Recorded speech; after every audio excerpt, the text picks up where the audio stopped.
Hello दोस्तों, स्वागत है आपका इस चैनल पर। आज हम आपके लिए मैथ क्लास 6 एंड 7 का चैप्टर 1 पूर्णांक या इंटीजर का चैप्टर लेकर आए हैं। ये बहुत ही महत्वपूर्ण चैप्टर है। चलिए इन्हें एक एक करके स्टार्ट करते हैं।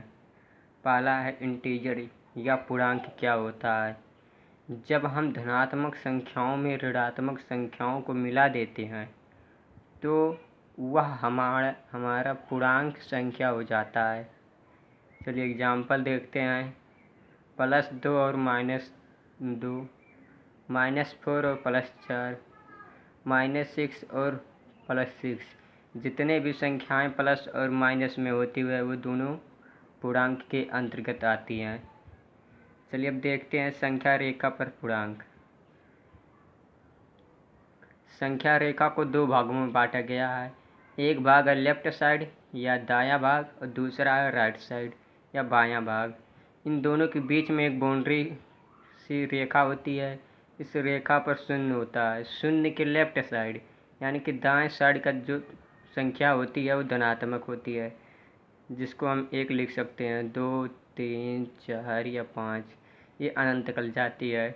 और शून्य के राइट साइड यानी कि बायां साइड जो संख्याएं होती है वो माइनस में होती है, जैसे -1, -2, -3, -4 और -5 ये अनंत तक जाती है। और इन दोनों के बीच में जो शून्य है ये शून्य ना ही राइट साइड में होता है और ना ही लेफ्ट साइड में। यानी हम कह सकते हैं 0 ना तो धनात्मक संख्या है और ना ही ऋणात्मक। और जो प्लस यानी कि जो धनात्मक है इसको हम पॉजिटिव नंबर कहते हैं और जो माइनस होता है उसको निगेटिव नंबर कहते हैं।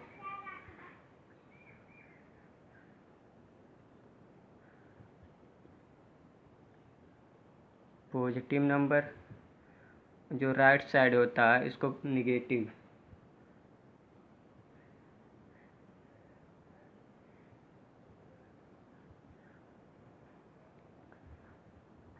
इस प्रकार हम संख्या रेखा को दो भागों में बांटते हैं, एक राइट साइड और दूसरा लेफ्ट साइड।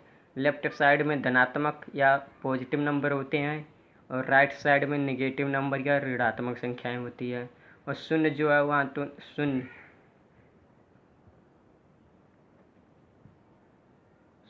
ना तो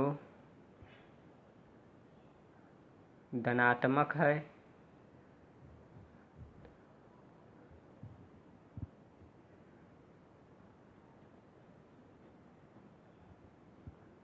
और ना ही ऋणात्मक।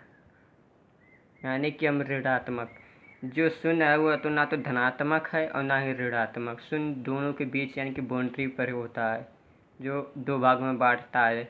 एक भाग होता है लेफ्ट साइड और दूसरा राइट साइड। चलिए अब हम आगे बढ़ते हैं कुछ महत्वपूर्ण पॉइंट। चलिए दोस्तों अब हम तीसरा पॉइंट पर चलते हैं, इम्पॉर्टेंट नोट। चलिए पहला है, एक धनात्मक पूर्णांक को जोड़ते हैं तो दाईं ओर बढ़ते हैं। जैसे देखते हैं एग्जाम्पल है 2 + 3 = 5। यानी कि जब हम दो पूर्णांक यानी धनात्मक पूर्णांक जब हम जोड़ते हैं तो दाईं ओर चलते हैं। चलिए दूसरा है, एक ऋणात्मक पूर्णांक को जोड़ते हैं तो बाईं ओर बढ़ते हैं। जब एक ऋणात्मक पूर्णांक को जोड़ते हैं तो हम सदैव बाईं ओर बढ़ते हैं। जैसे -3 + -4 बराबर यहाँ हो जाएगा 7। लेकिन जो चिन्ह है माइनस माइनस का माइनस ही रहेगा। संख्याओं का योग हो जाएगा, उसके बाद में चिन्ह होगा माइनस का। अगला है -2 + -10 इक्वल होगा -12। चलिए तीसरा पॉइंट है, एक धनात्मक पूर्णांक को जब घटाते हैं तो सदैव बाईं ओर चलते हैं। एग्जाम्पल 10 - 2 = 8। दूसरा है 15 - 5 = 10। चलिए आगे और है चौथा, एक ऋणात्मक पूर्णांक को जब हम घटाते हैं तो सदैव दाईं ओर चलते हैं। पांचवा है इम्पोर्टेंस सिंबल यानी महत्वपूर्ण चिन्ह। चलिए इन्हें एक एक करके देखते हैं। पहला है जोड़ का प्रमुख चिन्ह। जब संख्या प्लस होगा, दोनों संख्याओं का चिन्ह प्लस होगा, जोड़ना होगा तो उसका चिन्ह प्लस ही होगा। और जब एक प्लस प्लस और माइनस का योग करना होगा तो माइनस होगा। जब माइनस प्लस माइनस का योग करना होगा तो माइनस का चिन्ह होगा और संख्याओं का योग हो जाएगा। माइनस प्लस प्लस का अगर हमें योग करना है तो माइनस होगा। चलो देखते हैं अब गुणा का प्रमुख चिन्ह। अगर प्लस गुणे प्लस यानी धनात्मक पूर्णांकों का जो गुणा होता है वो धनात्मक होता है। अगर माइनस गुणे प्लस तो माइनस का चिन्ह होगा, और प्लस गुणे माइनस तो माइनस का चिन्ह होगा। जब माइनस गुणे माइनस तो प्लस का चिन्ह होगा। जब माइनस माइनस का गुणा होता है तो प्लस होता है। चलिए आगे बढ़ते हैं। अगला पॉइंट है योज प्रतिलोम। यह एक ऐसा पूर्णांक है जो किसी भी संख्या का हमेशा विपरीत में बदल देता है, उसे हम योग प्रतिलोम कहते हैं। चलिए एग्जाम्पल देखते हैं। +2 का योज प्रतिलोम होगा -2, -6 का योज प्रतिलोम होगा +6, -12 का योज प्रतिलोम होगा +12। और या a + b का योज प्रतिलोम पूछेगा तो a प्लस कोष्ठक में -b, a प्लस कोष्ठक में -b का योज प्रतिलोम a + b, और a माइनस कोष्ठक बंद में -b का योज प्रतिलोम पूछेगा तो a प्लस कोष्ठक में -b होगा। चलिए अब हम देखते हैं पूर्णांकों के अंतर्गत प्रमुख गुण या प्रॉपर्टी ऑफ इंटीजर। चलिए दोस्तों अब हम देखते हैं पूर्णांकों के अंतर्गत गुण या प्रॉपर्टीज ऑफ इंटीजर, जो कि 6वां पॉइंट है। चलिए पहला है addition and multiplication are commutative for integer. इसका मतलब यह हुआ कि जोड़ और गुणा का क्रमविन्याय गुण या पूर्णांक होगा। a + b का होगा b + a, और a गुणे b का होगा b गुणे। इसमें क्रम का अदला बदली होता है, इसीलिए इसे हम क्रमविन्याय नियम कहते हैं। फिर दूसरा है addition and multiplication are associative for integer.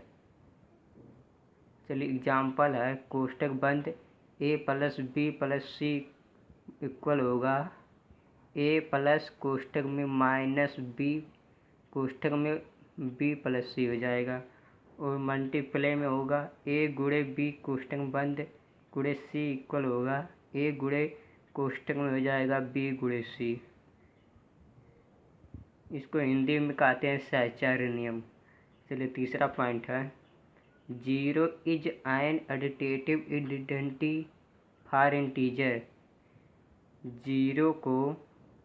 Zero या शून्य को योगात्मक प्रतिलोम कहते हैं। जैसे हम a + 0 करेंगे तो a होगा, यानी किसी भी पूर्णांक में जब हम 0 जोड़ते हैं तो वह पूर्णांक प्राप्त होता है, इसीलिए 0 को एडिटिव आइडेंटिटी कहते हैं।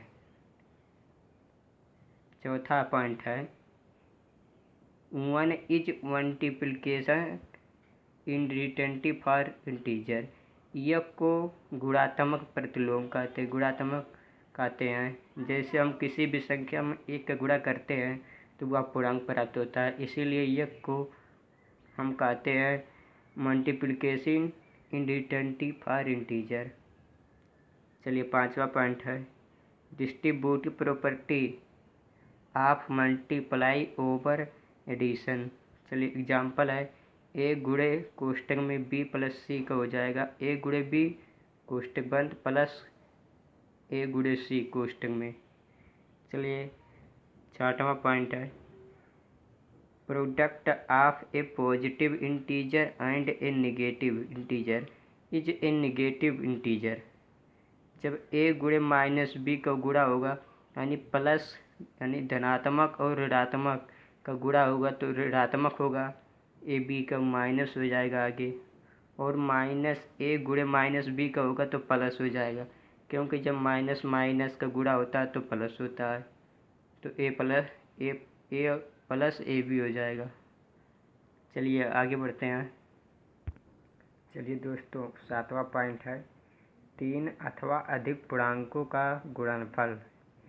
हम कह सकते हैं 3 या 3 से अधिक पूर्णांकों का गुणा। चलिए पहला पॉइंट है यदि पूर्णांक माइनस एक को सम बार गुणा किया जाता है तो गुणनफल सदैव प्लस एक होता है। यानी कि माइनस एक को अगर हम सम बार गुणा करेंगे तो वह धनात्मक आएगा। वो अगर हम दूसरा पॉइंट, चलिए एग्जाम्पल पहले इसका देख लेते हैं। -2 गुणे -2 इक्वल होता है +4, क्योंकि जब हम माइनस माइनस का गुणा करेंगे सम बार तो प्लस होगा, 2 का गुणा हो जाएगा तो 4, और -2 इक्वल -2 -2 गुणे -2 गुणे -2 गुणे -2 यानी -2 गुणे 4। 4 एक सम संख्या है, इसीलिए जब हम -4 को जब हम सम बार गुणा करेंगे तो वह प्लस हो जाएगा, +16 होगा।